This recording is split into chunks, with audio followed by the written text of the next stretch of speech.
Bonjour, bienvenue sur Weblex TV. Aujourd'hui, on va s'intéresser à cette question. À travail égal, salaire égal, oui ou non? Pouvez-vous fixer pour un même poste au sein du même service des montants de rémunération différents entre salariés? L'ancienneté, le diplôme, etc. sont-ils des éléments qui peuvent être pris en considération? Et enfin, comment apprécier l'application du principe d'égalité salariale entre hommes et femmes dans l'entreprise? Voilà les questions dont on va parler aujourd'hui avec Marcel-Édouard Bretéché, qui est avocat chez Horatio. Merci d'être avec nous. Bonjour. On entend souvent cet adage, donc, à travail égal, salaire égal, mais qu'est-ce qu'un travail de valeur égale?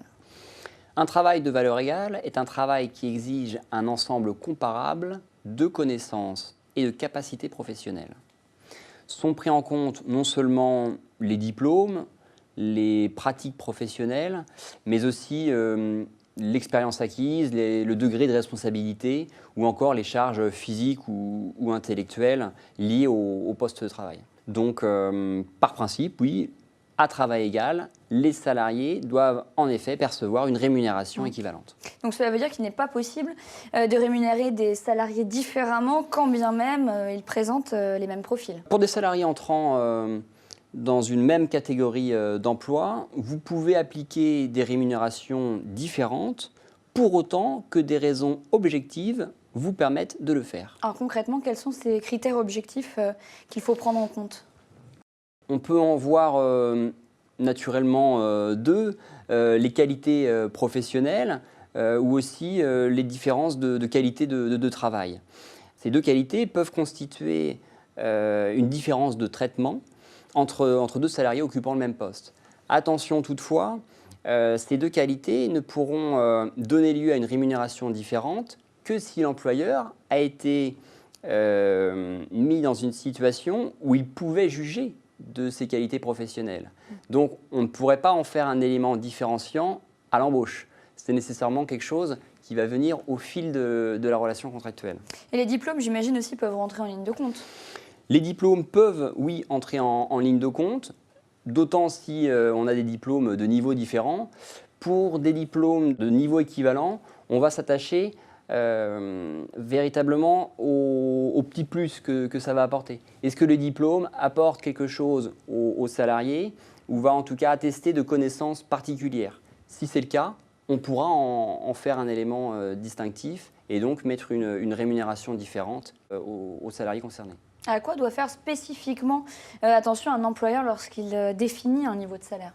La politique salariale est un élément sensible dans une entreprise. Il est donc conseillé de fixer les niveaux de rémunération en fonction des critères objectifs, hein, comme on l'a vu. Mais surtout, il est impératif de ne pas opérer de discrimination entre les salariés. D'autant que, comme j'ai dit, hein, la rémunération est véritablement un sujet très sensible.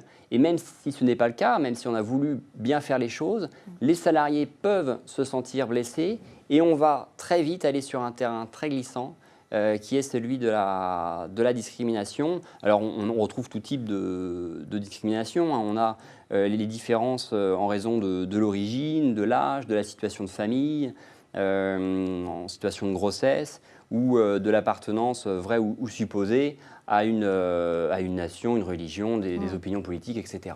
Et concernant justement ces discriminations, la question de l'égalité salariale se mesure aussi entre hommes et femmes, sujet qui revient beaucoup. Effectivement, oui, on l'a bien vu lors des débats de la présidentielle. C'est un sujet d'actualité. L'employeur ne doit pas discriminer. Il doit voir en chacun des salariés son semblable, ou en tout cas, quand il est dans la même situation, il doit le traiter de la même manière.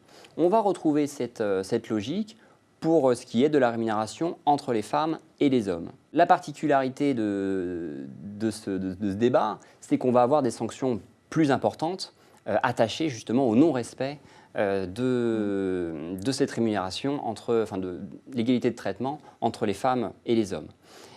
Par ailleurs, on a aussi une obligation pour les entreprises de plus de 50 salariés d'être couverts par un accord ou en tout cas de mettre en place un plan d'action destiné à assurer l'égalité professionnelle entre les femmes et les hommes pour avoir une rémunération cohérente et surtout, et aussi un plan de carrière équivalent. Merci Marcel-Édouard pour toutes vos réponses. On se retrouve très bientôt sur Weblex TV.